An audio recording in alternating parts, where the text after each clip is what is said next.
It's now that I've walked you through how to apply for the visa, what is next? The next thing is visa interview. There are things that you know, things like why did you choose this course? They'll ask you, like, for example, I study social work. I've always wanted to help people, I've always loved humanity. You get what I mean? You kind of like answer these questions. You get what I mean? You tell them, say things about the country with hello, I'm talking to you, yeah. You there, you, yeah, you're in the right channel, you didn't go anywhere different. So, do you want to study in the UK? Have you just completed your undergraduate program and you are looking at pursuing a master's degree in the UK? This video is for you. I will be walking you through a step by step guide on how I got admitted into my university and then how I also applied for my visa. So, if you are looking at studying in the UK and you are thinking, oh, I can't do this for myself, I need help, this video is actually for you. I'll be putting you through on how you can actually do the application yourself. So what I did, I actually like try to look for universities that offered the course I wanted to study. So a quick overview or a quick background of how I how I managed to get the course I wanted. I actually did management in my undergraduate program, and I've always wanted to like work in the health sector, like kind of social service, something related to welfare.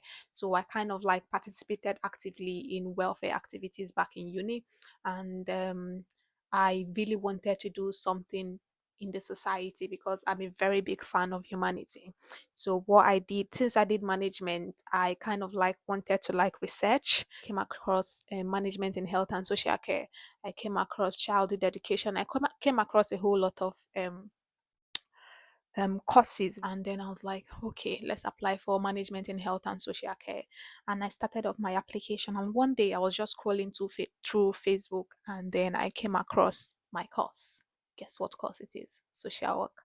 So if you don't know, I recently completed my postgraduate program here in the UK, and then in this video I will be showing you how to apply for postgraduate taught program in the UK and actually get your student visa all by yourself. This actually include 6 steps, starting from choosing your course up till your visa being approved. So the first step is that I need to put this very close to my mouth because I need you all to hear what I'm saying, and it's very, very, very important. So the first step to achieving your dream of studying in the UK is first choose your course.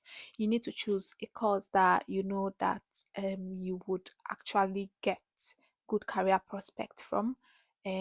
So choose your course, choose the university, and the good part of it is that a postgraduate course you can apply through directly from the university's website. You do not need to go to UCAS to apply. So the undergraduate program, if you're applying for the undergraduate program, you need to go to UCAS website to apply.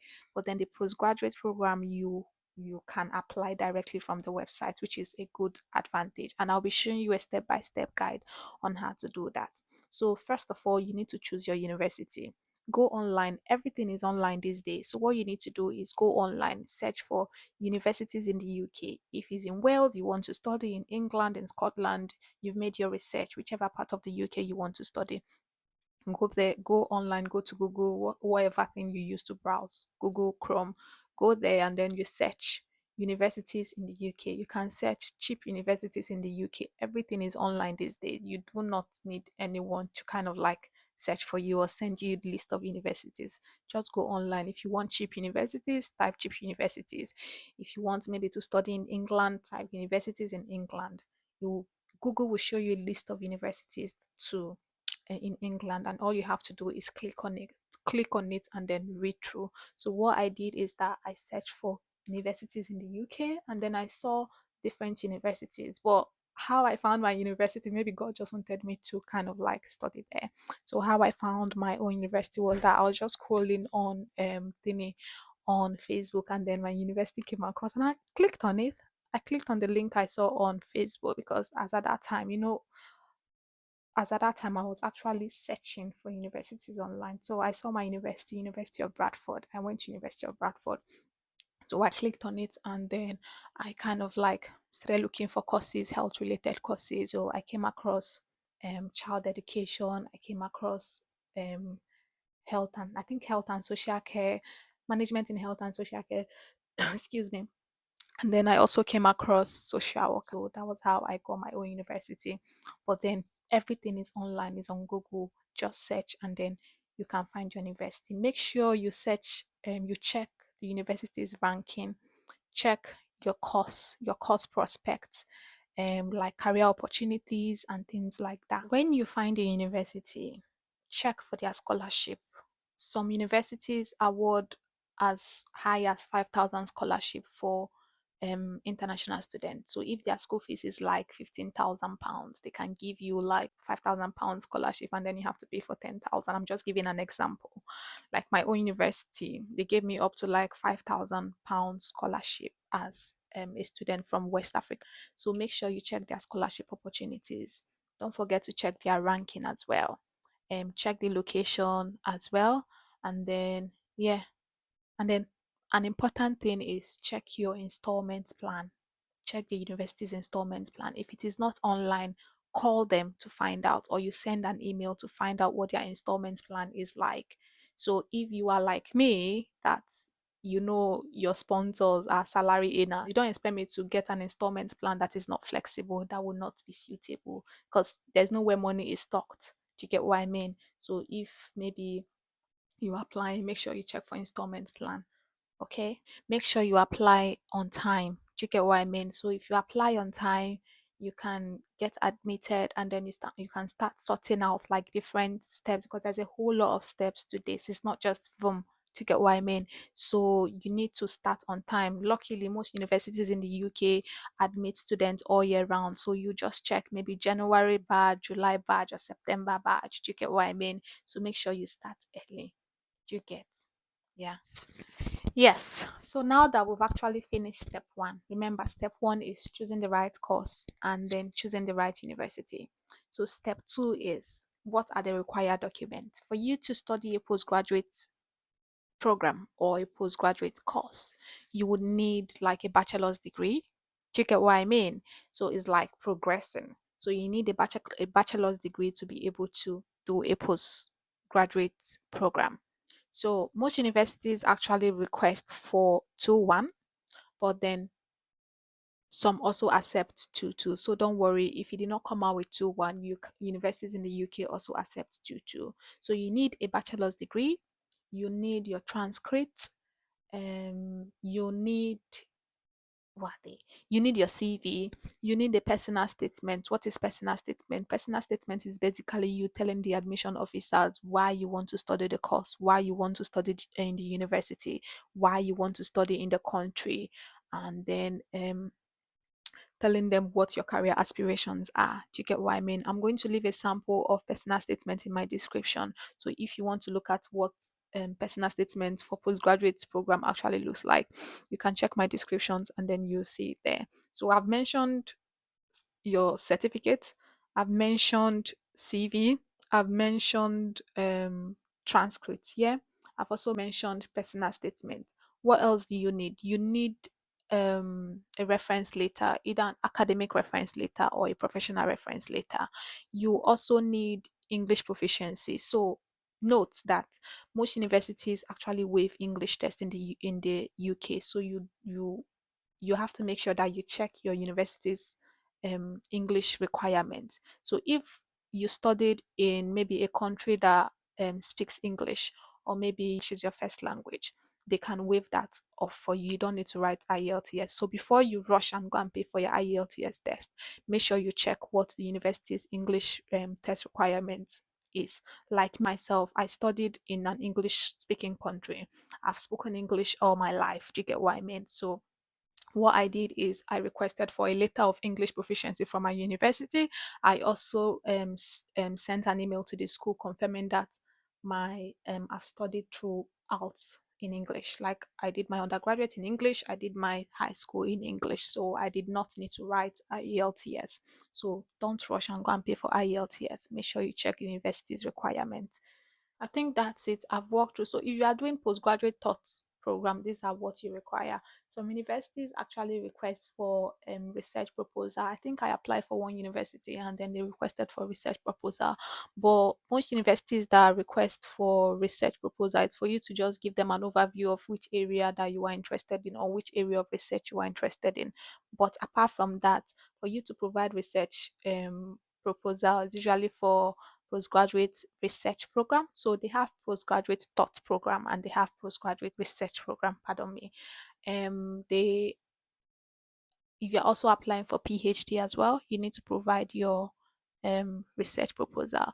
But now that we've walked through step one and step two, remember step one is choosing the right course and choosing the right university, and step two is require documents for application. So now what is step three? Step three is how to apply. How do you apply for the program? All you have to do is go online and search for the university, and I'll be walking you through how to apply using my own university's website, since I have like a first-hand knowledge of how I applied using the university's website. So I'll walk you through the university's website. So I found my university's website on Google and I clicked on it, and then I went to that three horizontal lines there, and then I clicked on postgraduate thoughts subject, that's postgraduate thought courses.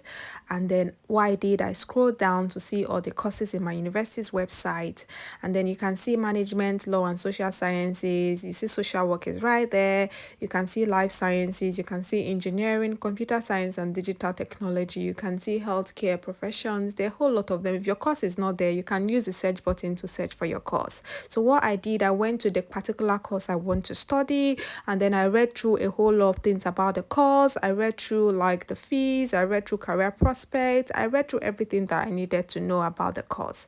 Yeah, now that you can see apply for social work MA University of Bradford, then what did I do? I clicked on that link there. I clicked on social work MA, and then you can see everything is there. Are you seeing it? Then you will see apply. You can see overview of the course. Do you get what I mean? So everything you need to know is online. Just find university, find a course, read everything that you want to know about it, and then you apply. So once you read through everything that is on the page, the scholarship, career prospect and everything, then you will see a place that you will say apply. Click on it, apply, create account with your email, username and password.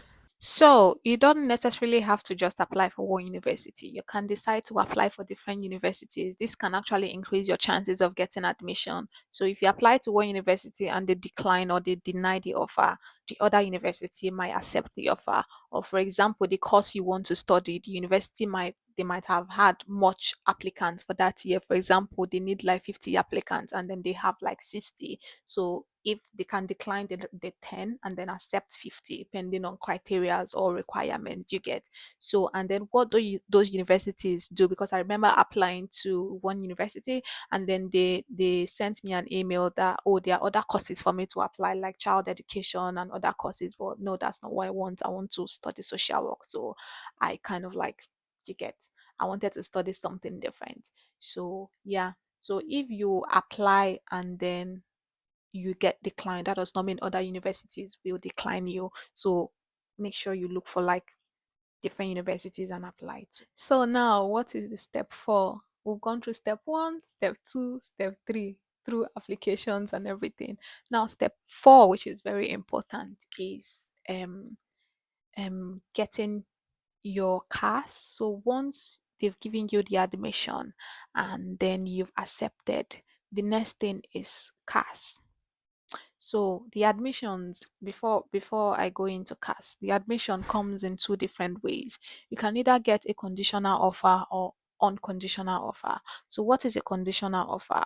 A conditional offer is, for example, the school requires some documents from you. Maybe you did not provide some documents like English proficiency, or you not provide your transcript, or maybe when you apply to the university, you were still in university, you've not graduated and you've not gotten your certificate or your transcript, and then the school requires that document for you. That's from you. That is a conditional offer. So all you need to do is forward those documents that they require.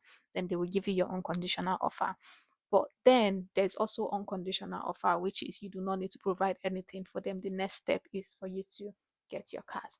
And note that some schools, before they give you CAS, you need to like pay initial deposit. So some schools initial deposit is ranging from £2,000 to £5,000 and above, depending on what your university's initial deposit is. Remember, CAS is what you know. What is CAS? I think CAS is confirmation of acceptance of study. So it will be a letter. The university will send it to you. That's what you need to apply for your visa. So make sure you check the university and their requirements, what their criteria are before you apply. Do you get what I mean? Because you need CAS to apply for your visa. So now that we've actually gone through step 4, which is receiving your offer, either unconditional offer or conditional offer, depending on what it is, and then you get your CAS in the step 4, which is the letter that you need to apply for your visa. Do you get? So when you get that, the next thing for you to do is to apply for your visa, which is now the step 5 of the whole process. So if you get that CAS, that letter, the next thing is to apply for your visa. Because what else? What else? Do you get what I mean? What else? You have to apply for your visa. You need to apply. What are the documents that you need for your visa applications? You need if you are maybe you need a tuberculosis test. So some countries, depending on your region, like my country, we need to provide evidence of tuberculosis test. So I think they do that in two places, Lagos and Abuja. When I was back home, I've not really updated my research about that. So either I went to Abuja to do mine. So you can either do yours in Lagos or in Abuja. So that's one of the documents you need, that certificate. You also need your what's it called, your CAS. That's the letter that school issued to you.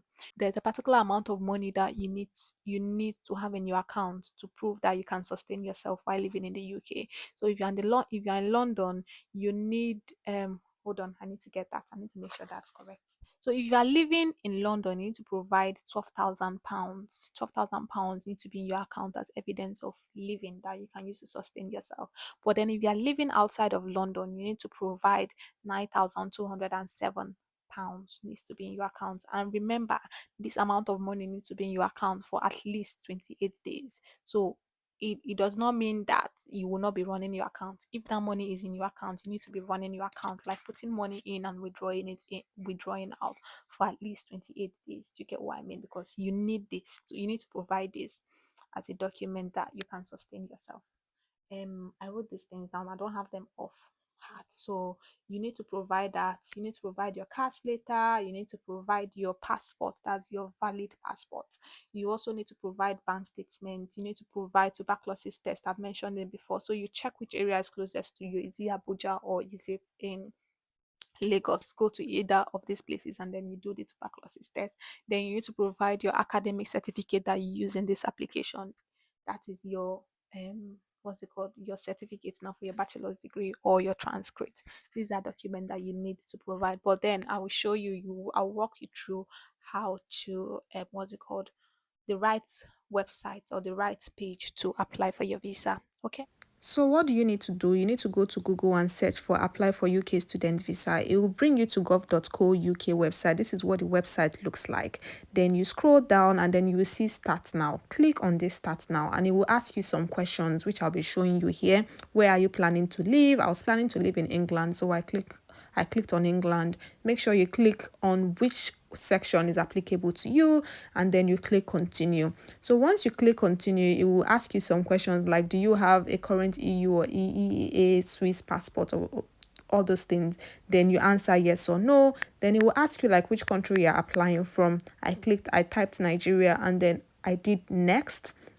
So once you go to next, it will still ask you like if you've identified a location where you want to do your biometrics. If you've identified, you click you've identified. If you've not identified, you've not identified, and then it will take you to apply now. And then as soon as you click on apply now, it will prompt you to register your account with your email and create password. Once you register your account, just answer all the questions, put in all the details, upload all relevant documents that they request. Now that I've walked you through how to apply for the visa, what is next?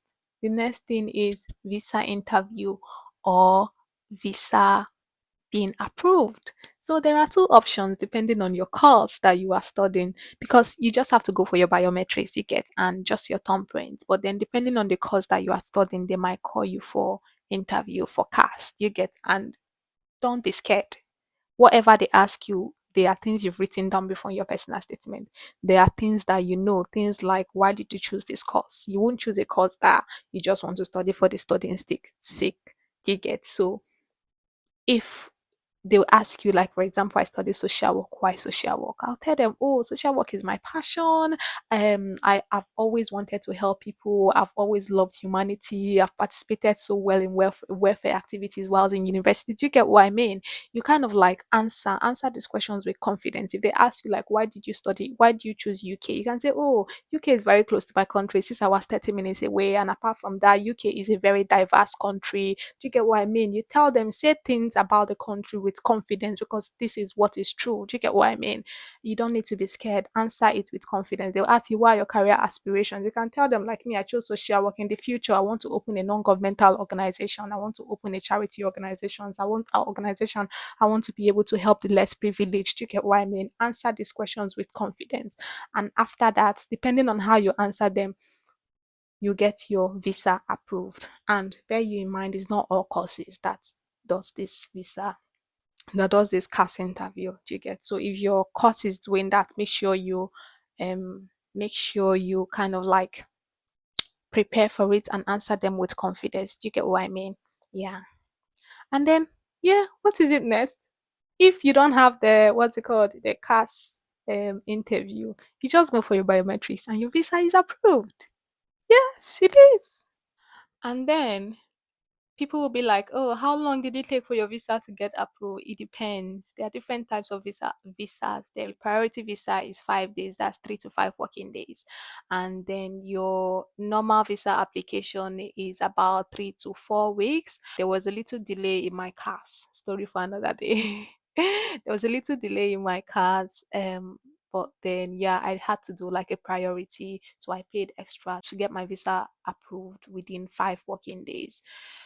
So yeah, so depending on which one that you want to, depending on the time, that's why I said make sure you apply for your study, apply on time. So all these factors, all these delays will be factored into it, and you will still have enough time to do your visa and then book your flight. Do not book your flight. What's it called? Do not book your flight before you get your visa. That was a mistake that I made, and then I would not advise that you do that. Yeah, so we've actually come to the end of this video. I hope you enjoyed it and I hope it was informative and useful. That was the 6 steps that I took to applying for postgraduate program here in the UK after my application and then the visa process as well. Yeah, so if you have any questions about how to apply, how to go about it, or maybe how to gather relevant documents as well, don't forget to drop a comment in the comment section and I will do well to reply.